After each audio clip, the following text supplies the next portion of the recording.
children of the night, what music they make. It's alive. Is bitten by a werewolf and lives, becomes a werewolf himself.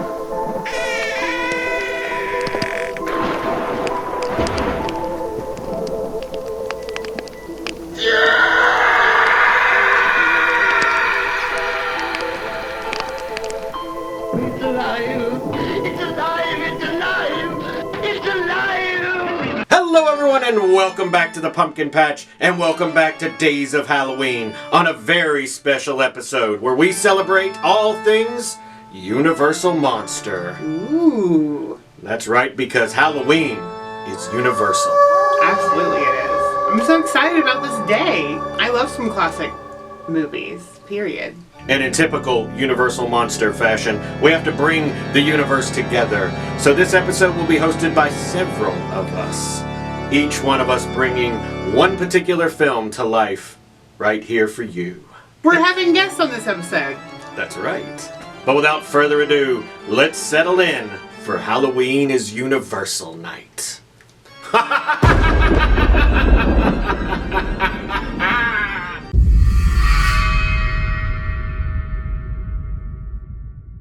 Alright, Pumpkin Patch, I have your first Universal Classic monster movie, and it is, I bet it's one of your top guesses too, it's the 1931 absolute classic Frankenstein.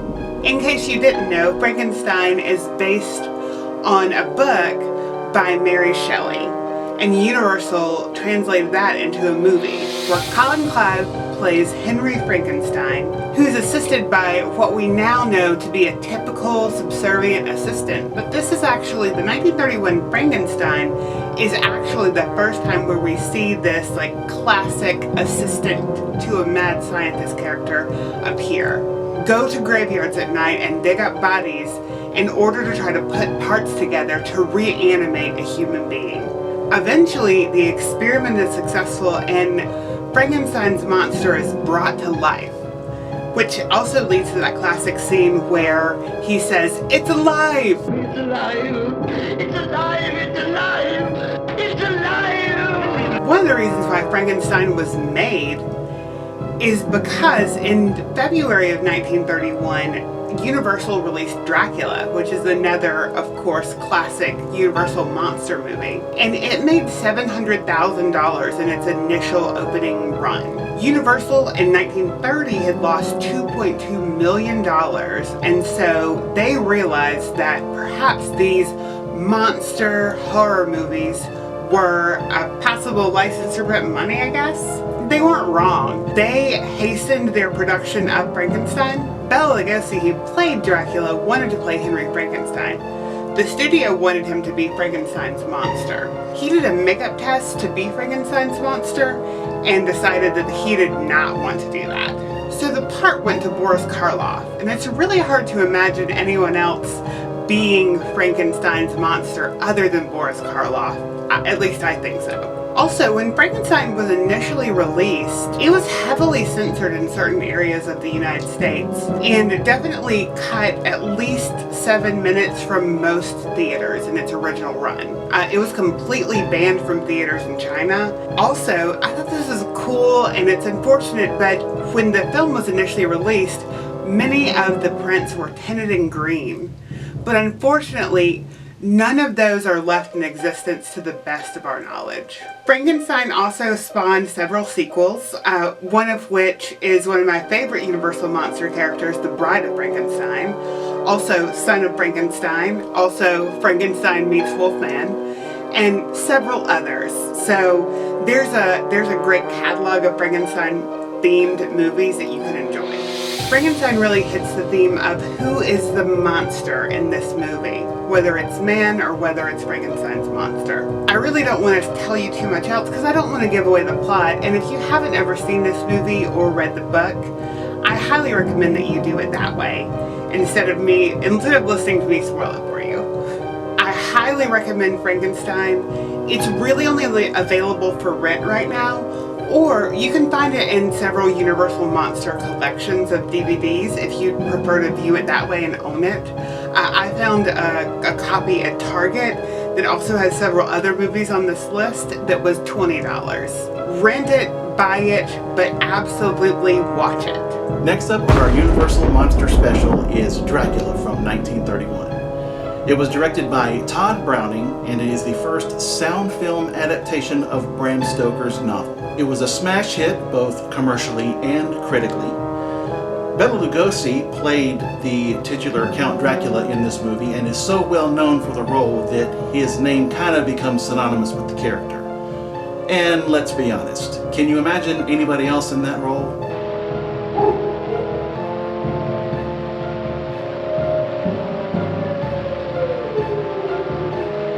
Listen to them. Children of the night. What music they make. I didn't think so. Well, maybe Angus Scrimm. He would have made a good Dracula. He messes with like coffins and caskets and stuff. Oh, and Leonard Nimoy. I can see that. Dr. Spocula. So in case you haven't read or seen Dracula or any of the countless adaptations of this story, a real estate agent named Renfield travels to Count Dracula's castle in Transylvania. He's there to finalize the sale of some property in England to the Count. Seems the Count was growing weary of Transylvania and wanted to get to England for a fresh start and subsequently some fresh blood. And as you can imagine, Renfield was almost immediately bitten. Once a dedicated real estate agent, he's now down for Team Dracula. You could say he's now down for the Count. I'm sorry, I'll see myself out. Now let me tell you, Renfield becomes quite the madman after this, and how could he not? On the boat, which he takes with Dracula and his wives to England, the boat arrives with the entire crew and captain dead, and Renfield appears to be the only survivor. And he is quite off of his rocker by this time, so he is taken to a sanitarium. More on that later. Good night, Mr. Renfield. But I want to talk a minute about this strategy that Dracula has about just killing people that he encounters. I mean, rides to England were not easy to come by back then. It's just he essentially got one of the only rides to England and killed the Uber drivers. Maybe the Count is picking his targets poorly, I don't know. But again, we'll move on. Now the Count uses this same lack of subtlety once he's actually on English soil and immediately starts sucking down that human juice. Ain't even set foot in his new crib yet and he's already doing the vampire thing. Dracula is trying to get Renfield sprung from the sanitarium because he's kind of his crony now. But Renfield's behavior kind of causes the proprietor of this sanitarium to consult with a Professor Van Helsing, a name I'm sure you've heard before. Now, Professor Van Helsing has had some experience with this, as you can imagine. He smells a bat, and he is going to figure out what's going on. He definitely suspects vampirism is involved somehow. Now, here's one of the conveniences of the story. The sanitarium where Renfield is currently residing is right next door to the property that Dracula bought in England where he's lived. So he's basically Dracula's neighbor. That was a little convenient. But barring that, now once again, if you have not seen this movie or read the novel, I'm going to leave it there for you to go pick up. It's on Peacock if you want to watch it in the English language. If you want to watch it in the Spanish language with subtitles, you can find it on Tubi. Now, this film has got a 94% rating on Rotten Tomatoes, and it is well earned. This is the movie that originated the horror genre. Sure, there were other movies before Dracula, Universal movies even. We had The Hunchback of Notre Dame, we had The Phantom of the Opera, but this movie captured the zeitgeist of the popular culture of that time. It really did redefine horror and into something that we eventually know horror today.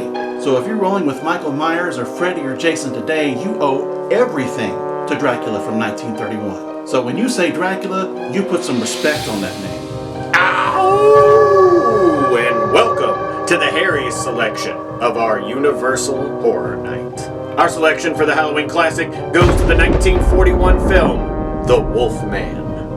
Before we get started, I want to wish the Wolfman a happy 80th birthday because this movie turns 80 this year. That's right, 80 years old. The Wolfman is one of the absolute pillars of the Universal Monster universe, and it is a classic by any standard. This film stars the horror icon that is Lon Chaney Jr.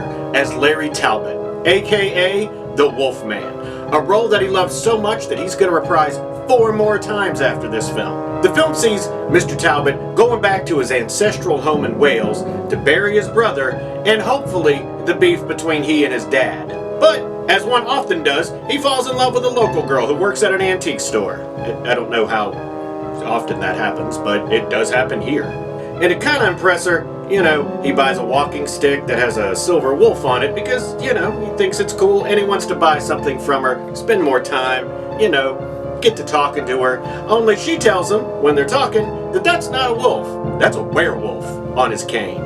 Because as Larry Talbot's about to realize, all the villagers and all the people living in this area are all about being really scared of werewolves. And you know what? They're probably right.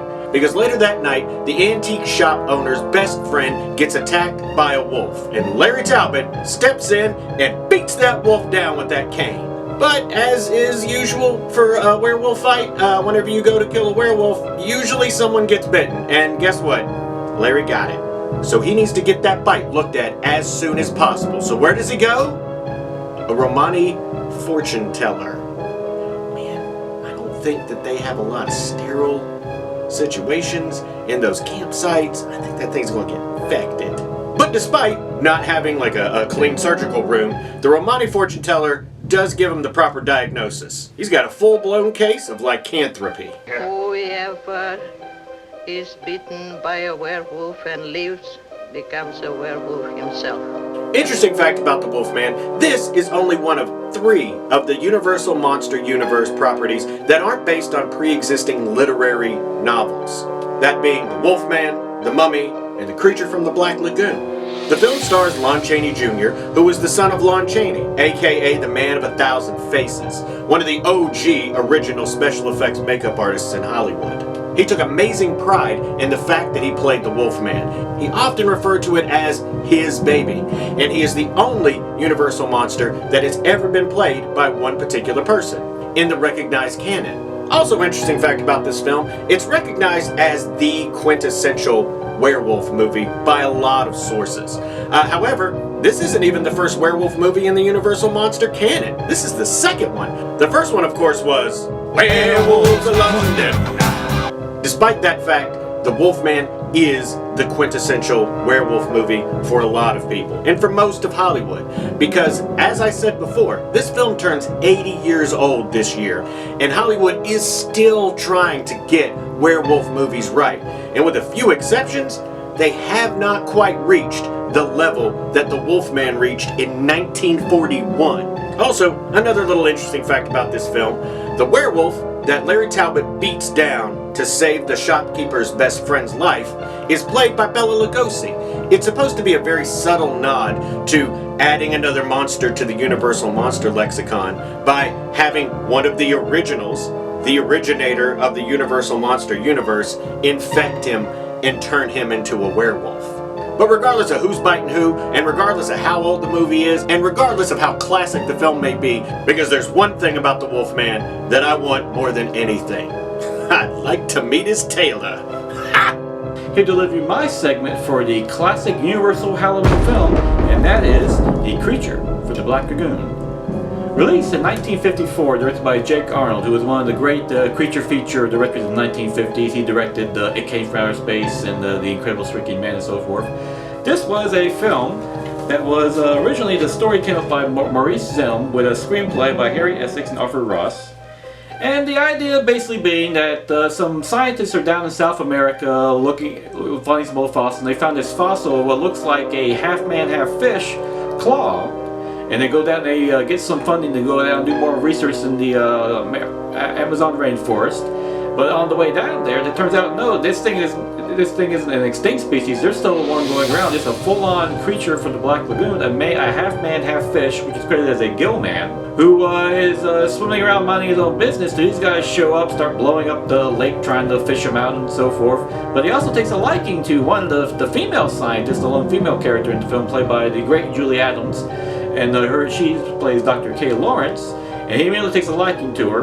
Granted, there's a reason why he takes a liking to her, because she gets in what was then a rather risque one-piece white bathing suit, goes for a beautiful swim in the Amazon River, and the creature is underwater watching this while she's swimming on the surface, and they literally do like a swim dance. It's one of the iconic scenes in all the Universal monster movies and horror films, and so you actually, as Julie Adams herself say, you see the creature fall in love with Kay in that very moment. So, but naturally the creature, though, he apparently doesn't understand that you can looks aren't consent, and he tries to take Kay for his own, and of course mayhem ensues. Or of course there's a class like some scientists want to capture him alive and take him out for study, and some like want to kill him, and Kay's like more sympathetic, like no, he's a creature, we shouldn't just be abusing him like this, though even she recognizes his scientific value. I mean, half man, half fish, what are you going to do? You can't just leave him alone. Brilliant makeup effects. The creature's suit design works brilliantly, especially in that swimming scene. Like that is an actor in a full-on suit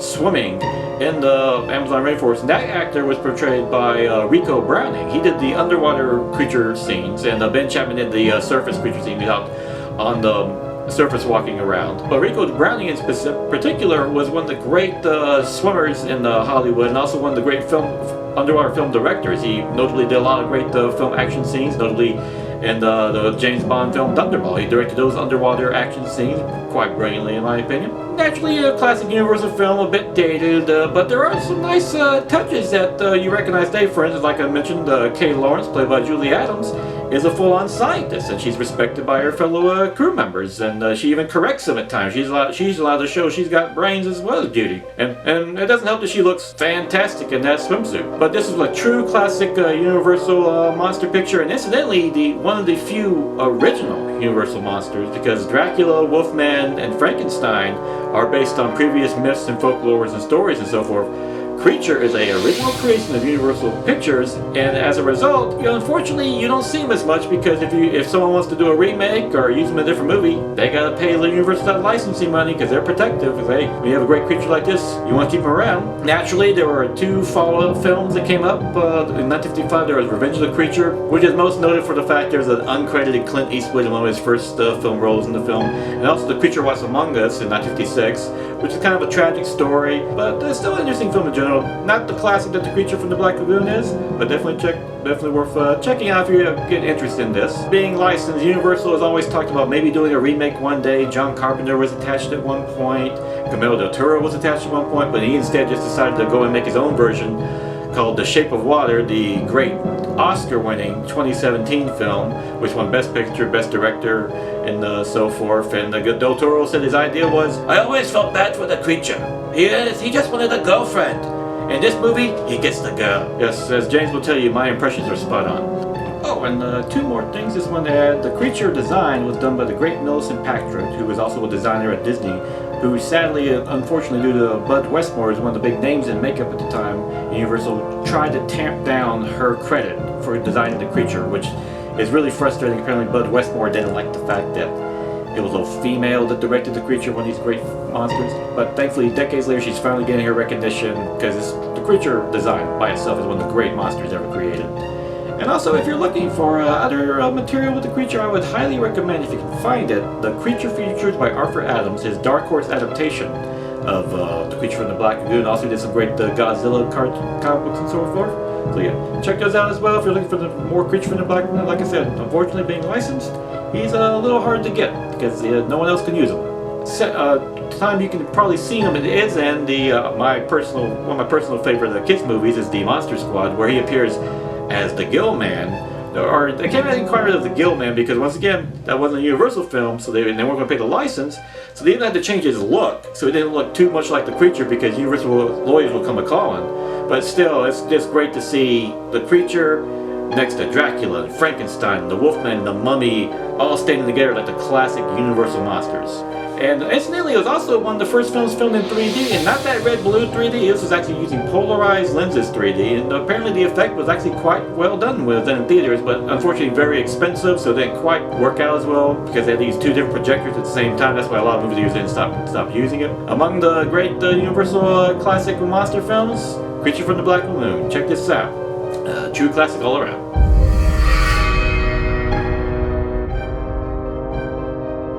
And our selection for the Halloween and Other Media goes to the Universal Monster themed board game, Horrified. Horrified is a cooperative board game where everybody on your team tries to work together to defeat the monsters that plague the particular town that you're living in.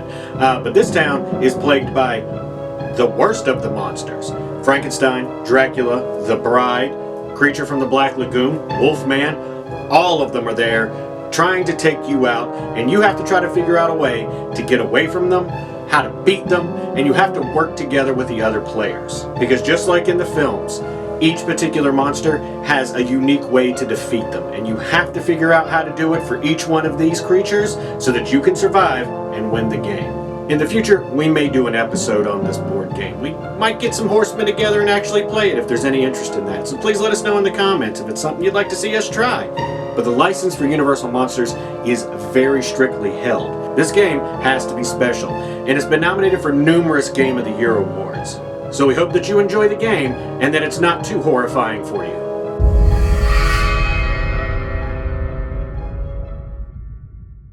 Alright, Pumpkin Patch, that is our Halloween is Universal Day done. We hope that you enjoyed this episode, and we hope you enjoyed all the selections. I hope that you now feel the Universal Halloween flowing through your veins. We hope that you enjoyed this episode, and if you did, please click or treat. That's where you like, share, and subscribe, and ring the notification bell. Dong. Also, feel free to stalk us on all the social media sites, just like a bunch of villagers with pitchforks and torches. Is it gonna be that serious? After tonight's choices, I think it's very clear that the mob only knows how to react in one particular way. Well, that's true. That's true. But if all you ever do is watch these videos, we really appreciate it. Thanks for letting us share our spooky obsession with you. And with Universal Monsters. Ooh. Thanks for riding with Fall Horsemen, where Halloween is universal. And fall is forever.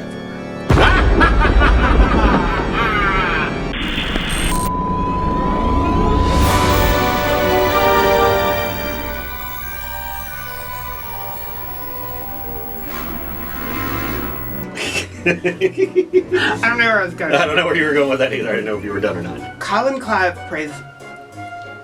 Mike's hot again? Mike's a hot. Colin Clive prays. Praise? What am I talking about? From the This film. They're hot! They're hot!